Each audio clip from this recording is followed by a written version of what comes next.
Você precisa se informar. Você precisa torcer. Você precisa se divertir.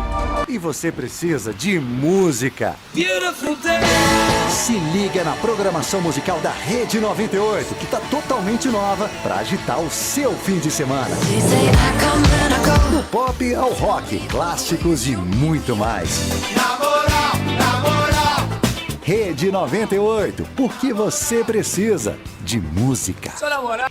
De volta com o Radiocast SA98, a sua rede do bem. E para você que está sintonizado no rádio, nós estamos no 98.3.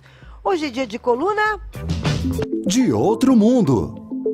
Hoje Paulo Werner vai nos contar sobre as seculares linhas de Nazca no Peru, um enigma que desafia os historiadores até hoje. Paulo, querido, boa tarde para você. Boa tarde, Fernanda, Matheus. Fala, Paulo. Hoje o Antonelli não está presente, né? Então sobrou. Deixa eu Foi mostrar para passear vocês. com a avó dele. O Paulo, ele além de jornalista, ufólogo, ilustrador, ele também é artista. Eu não sei se está dando para ver, mas ele fez uma... como é que chama esse trabalho aqui, Paulo? Isso aí é um display, né? Mostrando algumas das figuras de Nazca. Não, mas né? o que é? Isso aqui como é que chama essa Geoglifos. técnica? Não, Isso é gravação a laser, né? Gravação a laser. Em MDF. Aí são geoglifos, né, de Nazca. Boa. Que são mais de 350 figuras, né? Eu só coloquei algumas, né? Como você foi em Nazca e perdeu as fotos... O Paulo, ele tá sempre surpreendendo a gente. E são alguns desenhos lá do deserto de Nazca. Eu lembro muito desse macaco aqui. Maravilhoso, ele já deu pra gente lá da Ilha de Páscoa. Os moais. Nossa. Ele já fez um moai pra gente lá da Ilha de Páscoa. Agora ele fez esses hieroglifos lá. Os geoglifos. Geoglifos do deserto de Nazca, Sensacional. no Peru. Bora lá, Paulo, vamos situar a primeira galera do que se trata o deserto de Nazca lá no Peru. Nazca fica, acho que 450 quilômetros de Lima, né? A capital Sim, peruana. É longe. Fica no Planalto ali, praticamente no deserto. E as linhas de Nazca, né, a gente fala, ficou conhecido como linhas de Nazca, mas na realidade são mais de 350 figuras, tanto geométricas quanto figuras que simbolizam animais, figuras que semelhantes aos homens, né? Aqui tem macaco, tem aranha, né? Tem pássaro. E aí elas foram descobertas no século XVI. Porém, oficialmente, né, elas foram descobertas mesmo em 1927, de avião, porque praticamente a maioria, elas são vistas somente do alto. Você foi lá, né, e você teve que subir numa torre para... Essas torres, elas existem lá em alguns locais pontuais, em que as pessoas que não têm condições de pegar avião, ou não têm medo de avião, né, podem subir nessas torres e observar algumas desses desenhos geométricos. E quem construiu, né, essas linhas, elas foram feitas pelo povo Nazca, que viveu de 100 a.C. até mais ou menos 700 da nossa era. Esses números variam, né? Sempre tem algum arqueólogo, algum historiador que desloca essas datas aí. E foi uma civilização que teve uma cultura muito rica. Cerâmicas, eles construíram monumentos, né? Uma cidade bem grande mesmo. E as linhas são consideradas hoje um dos enigmas, né, da arqueologia, um dos mais conhecidos do mundo. Então, acho que todo mundo, de uma forma ou de outra, já ouviu falar das linhas de Nazca, tanto em filmes, né, como em documentários. E... Engraçado, Paulo, você falar isso, que eu acho que ainda é tão pouco divulgado, porque no Peru o mais famoso, de fato, é Machu Picchu. Sim. E é isso mesmo. A cultura inca, né? Mas engraçado é que eu acho Nazca, o deserto de Nazca, uma coisa tão impressionante. Justamente. É tão impressionante, aqueles desenhos daquele tamanho, que você de fato só consegue entendê-los do alto, né? Numa civilização muito antiga, que é, né, aquela pergunta para quem que eles fizeram isso, né? Como que eles fizeram isso, e que eu acho que ainda é muito pouco divulgado. Sim, recuam 2.000 anos atrás, né, a realização desses desenhos. Olha isso. Aí a Amanda está colocando aí alguns dos desenhos, né? Aí é o macaco. Muito impressionante, gente. Houve um probleminha técnico hoje com o OneDrive, com o e-mail, que aí eu perdi algumas imagens. É o a Mercúrio Amanda... retrógrado, é o Mercúrio retrógrado. Faz parte. Então aí a Amanda vai passando algumas das imagens, aí o colibri, né, que é um dos mais famosos, inclusive é o chaveirinho que eu dei para vocês aí de presente. E essas figuras, né, a aranha, elas têm um simbolismo na cultura Nazca.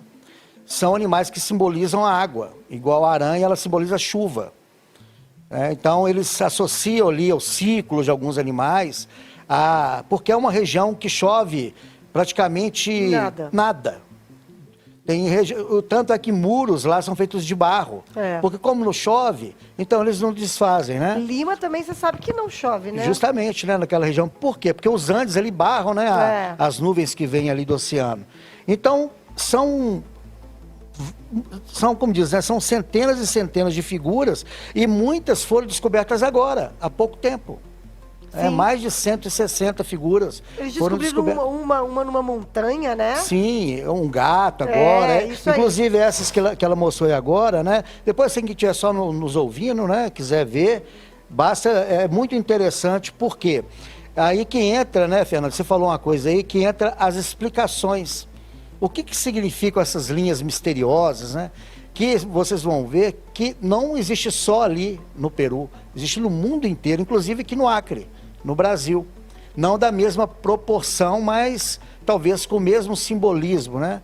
Então os historiadores acreditam o seguinte, que são rotas, que essas linhas, elas indicam rotas de montanhas a montanhas, para facilitar ali o trajeto de algum peregrino, alguma coisa assim. Teriam fins ritualísticos, seriam desenhos para rituais, né? Que até mesmo hoje alguns indígenas fazem isso, né? E a teoria mais aceita de todas, até o momento, né? É que são desenhos que mostram locais aonde possui água, indicações aonde tem água e desenhos que simbolizam justamente essa dádiva, né, dos céus, que é a água, que é o que mantém essa civilização que vive praticamente no deserto viva, né? Então, essas são algumas das explicações que a arqueologia nos apresenta, né? E aí as pessoas falam assim, poxa, mas como é que pode uns desenhos, né, feitos ali no deserto durar tanto tempo, 2.000 anos? Muitas já foram refeitas pelo próprio povo Nazca, né? Algumas foram substituídas, elas foram apagadas e foram refeitas, mas qual que é o mistério delas permanecer tanto tempo? É porque é uma região que você foi lá, é uma região que praticamente não tem ventos fortes, né? E não chove. E a camada superficial do deserto é um material oxidado, avermelhado, as pedras. Então eles removem aquela pedra de cima e a de baixo ela é mais clara.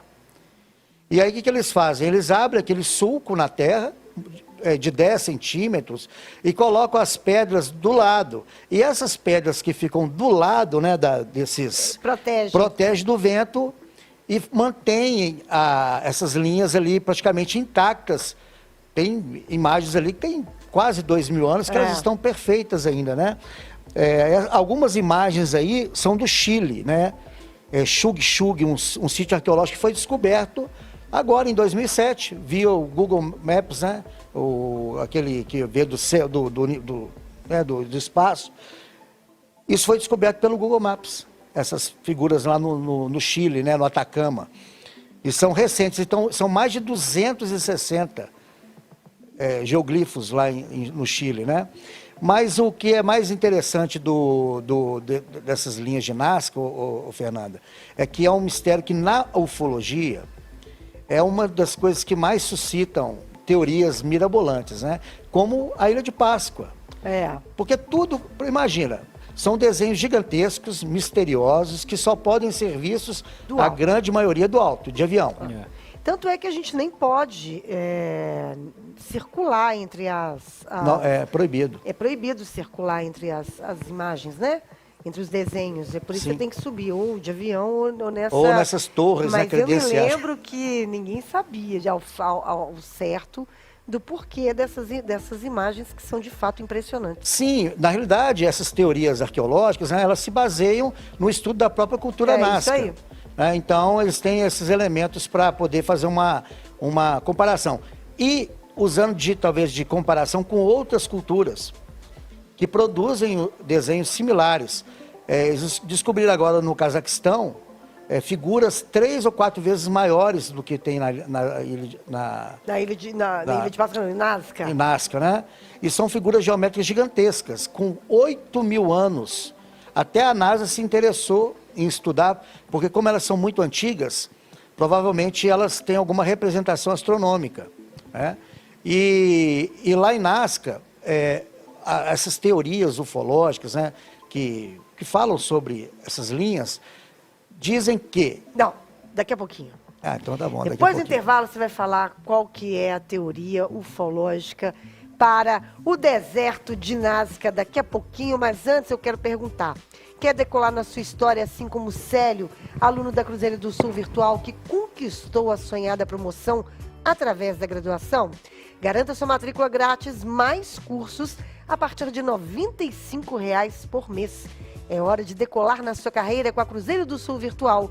Inscreva-se agora em cruzeirodosulvirtual.com.br. Daqui a pouquinho a gente está de volta. RádioCast.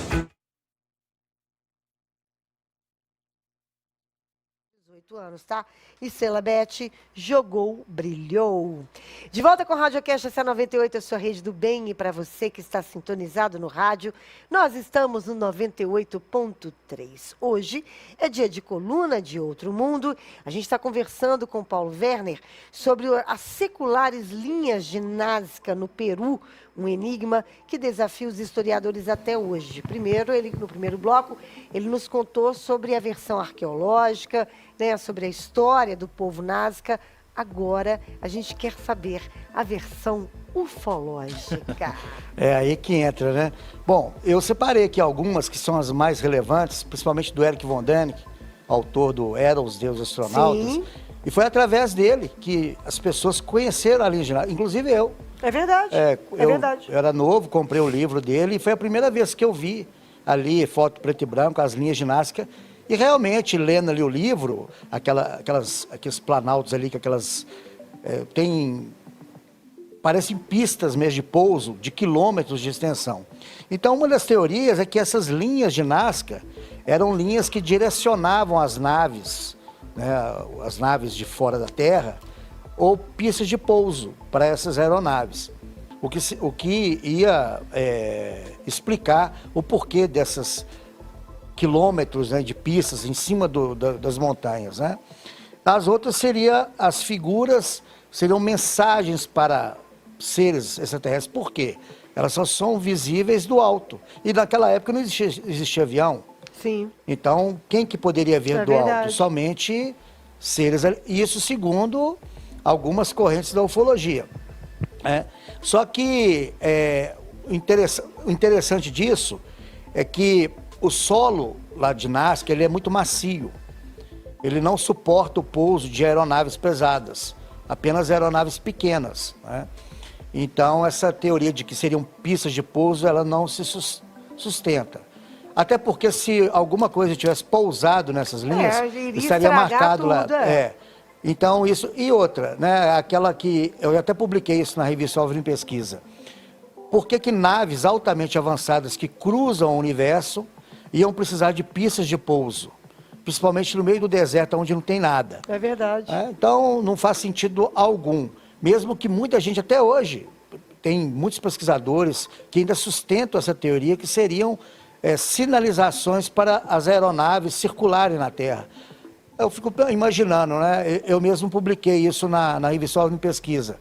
Marte, quando vai enviar um rover para o planeta, ele já tem o planeta Marte todo mapeado. Por quê? Eles têm que descobrir a localização exata onde ele vai pousar. Então, eles têm o planeta todo mapeado. E isso nós, terráqueos, com uma tecnologia incipiente ainda. Imagine seres que vieram de outro universo ou de outros planetas, chegando na Terra, precisando de linhas no meio do deserto para se orientarem. Então, não faz sentido algum. E uma outra teoria, né, que eles sempre...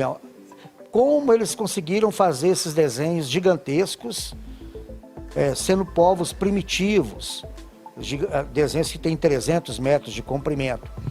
Então, tem um pesquisador, arqueólogo, John Nickel, ele pegou desenhos em escala menor e, usando aquela técnica de quadros, né, que muita gente usou na escola, né, de Sim. você reproduzir uma figura, ele pegou aquele desenho da aranha e fez idêntico, no mesmo tamanho, na mesma escala, provando com cordas e madeira, o que eles usavam ali na cultura Nazca para fazer esses desenhos. E a cerâmica Nazca, ela tem esses desenhos mesmo, né? Essa geometria, esses desenhos. Então, o John Nickel provou que é possível, sim, usando apenas o material que existia na época, fazer como é que fala? Transferir um desenho de uma escala menor para uma escala maior, mesmo no solo do deserto, né? Então, essas teorias ufológicas que tentam sustentar que as linhas de Nazca têm uma conexão com aliens, ela é sustentada porque tem uma figura que eles batizaram de o astronauta. Eu não sei se a Amanda conseguiu localizar, que é realmente um ser, né, levantando o braço para cima. Tá vendo ali? Numa encosta, ele é gigantesco. Ele deve ter mais de 200 metros. E aí eles falam, poxa, mas ele está saudando quem ali? É uma saudação, mas a gente tem que entender que esses povos, eles tinham deuses, que eles acreditavam em deuses da natureza. É verdade. Provavelmente pode ser uma saudação aos deuses, né? Ou pedindo chuva, coisa rara na região. E o mais interessante que esses teóricos dos deuses astronautas, eles ignoram que a coisa mais fantástica que tem em Nazca, na minha opinião, não são as linhas, são os aquedutos que eles fizeram. Eu vou pedir para a Amanda colocar ali os aquedutos, né? O que são? Como o local não tinha água, eles fizeram um canal desde as montanhas de quilômetros até chegar na cidade. E eles cobriram esse canal, é um canal subterrâneo. Tá vendo ali, Fernanda? Uhum. E eles fizeram vários poços. Ali você entra, você desce na escada e busca água. Isso tudo, eles estão ligados por baixo. Isso vem desde as montanhas de quilômetros, às vezes 5, 6 quilômetros. Então, imagina quantas décadas eles não gastaram para fazer isso, para buscar água lá das montanhas até... Né? Mas isso os incas também também fizeram. Os incas são posteriores à cultura Nazca, né? Fizeram. Mas essa engenharia, tanto é que eles funcionam até hoje. Tá vendo ali como é que olha para você ver? Impressionante. Eles funcionam até hoje e eles são usados até hoje pela população que vive lá em Nazca, né? Água pura que corre neles. E isso, na minha opinião, essa engenharia, ela é fantástica. Ela é. Porque até hoje, nos dias de hoje, se você for fazer, imagina um duto de quilômetros com esse sistema. E esses aquedutos aí são centenas enfileirados um ao outro, né? Isso mostrando o quê? Que é uma cultura que tinha um conhecimento bem avançado, eles não eram tão primitivos, né? Tinha construções até bem complexas, uma cerâmica, toda bem solidificada. E como você falou, os incas vieram posteriormente. E lá nessa região tem várias outras civilizações que coexistiram e que também adotaram os mesmos hábitos. Então... Peraí que eu acho que o seu microfone está desligado. Eu estava achando que era o meu... Aqui tá ligado. Continua desligado. Não. Vê se você... Às vezes foi o botãozinho. Olha aí. É. Não, acho que foi bateria. Será? Paulo. É o Mercúrio retrógrado. É o Mercúrio retrógrado. Ô, Paulo, fala aí. Não tá funcionando não, minha gente. Por enquanto não. Então vem aqui entregar um novo microfone pra gente. Enquanto isso, vou recapitulando o que o Paulo estava contando. que são impressionantes. Os incas também fizeram depois esses aquedutos, né? E que eles... para pegar água lá e... Você acha, depois eu quero saber, só para a gente finalizar, se você acha que tem alguma coisa ainda a ver com seres de outro mundo ou não. Isso é só evolução mesmo da galera. Não, olha, Fernanda, para ser sincero, eu até acredito que alguma coisa pode ter uma conotação, porque eu acredito que houve no passado algum tipo de contato com essas civilizações. Eu acredito. Eu só não acredito nos excessos. Na teoria nos excessos. Por exemplo, porque as linhas só podem ter sido aliens. Isso só pode ter sido... Poxa, reduzir a capacidade humana. É verdade. Então, se a gente for parar e pensar, por exemplo, as linhas de Nazca, elas não são as únicas. Sim. Tem locais com 260 linhas, igual lá no Chile, no Cazaquistão, nos Estados Unidos, até aqui no Brasil mesmo, né, no Acre. Então, é uma coisa que parece que é uma coisa da própria cultura humana, de fazer esses desenhos para agradar os deuses, né? Uhum. Isso, e uma coisa que eu, antes de terminar, que eu não posso esquecer de falar, é que tem a teoria de que esses desenhos simbolizam constelações. Ah, tá. Então, só que os astrônomos agora descobriram uma coisa interessante. Os incas, eles, quando olhavam para a Via Láctea, eles não faziam desenhos representando o conjunto de estrelas, mas sim aqueles buracos escuros. Entendi. Ou seja, seria o inverso. Em vez deles fazerem os desenhos simbolizando o conjunto de estrelas, porque imagina o céu nesse local, à noite. Nossa, deve ser ainda mais há 2.500 anos atrás. Então, na Via Láctea forma alguns buracos escuros, né, onde não tem, entre aspas, não tem nada. E ali naqueles buracos escuros, eles viam lhamas, eles viam serpentes, eles viam raposas e faziam as constelações baseadas nesses buracos escuros. E foi só recente que os astrônomos descobriram isso, né? Então, quer dizer, simbolizando o quê? Não tem nada de alienígena. É simplesmente uma cultura antiga que foi evoluindo com o tempo. Mas eu acredito sim que no passado essas culturas provavelmente tiveram algum contato e que Todas fizeram elas, alguma... Paulo? Os Nazcas, os Incas, os Eu acredito Aztecas? que todas tiveram. Hoje nós temos esse contato, eu acredito que sim, mas eu acho que em momento algum essas civilizações que vieram aqui no passado, elas interferiram no sentido de construções, por mais complexas que elas sejam. Uhum. Por exemplo, lá em Pumapunco, acho que é na Bolívia, tem pedras lá gigantescas. E eles alegam, essas pedras só podem ter sido levitadas por discos voadores, né? Só que os arqueólogos mostram que nessas pedras tem furos, aonde eles passavam as cordas para puxar. Uhum. Então, quer dizer, tudo tem uma explicação. Tem. Só que esses programas sensacionalistas, eles mostram só uma parte da coisa, né? E como eu estou na ufologia há 32 anos e eu gosto muito de arqueologia, então eu leio muito mais arqueologia do que a própria ufo-arqueologia. Porque é como se fosse quase que uma religião. Sim. As pessoas querem acreditar. Mas o estudo do passado da nossa né, civilização é muito fascinante. E as linhas de Nazca, por mais incríveis que elas sejam, é um produto humano. Uhum. E a cada descoberta que eles fazem, né, igual essas da astronomia, prova mais uma vez que não tem nada ali de misterioso, e sim conhecimento basicamente humano. E tem, antes de fechar, na edição especial que a gente fez sobre os deuses astronautas, né, que é essa aqui, ó, nessa edição eu falo muito bem sobre isso. Sobre... Qual que é o título aí, Paulo?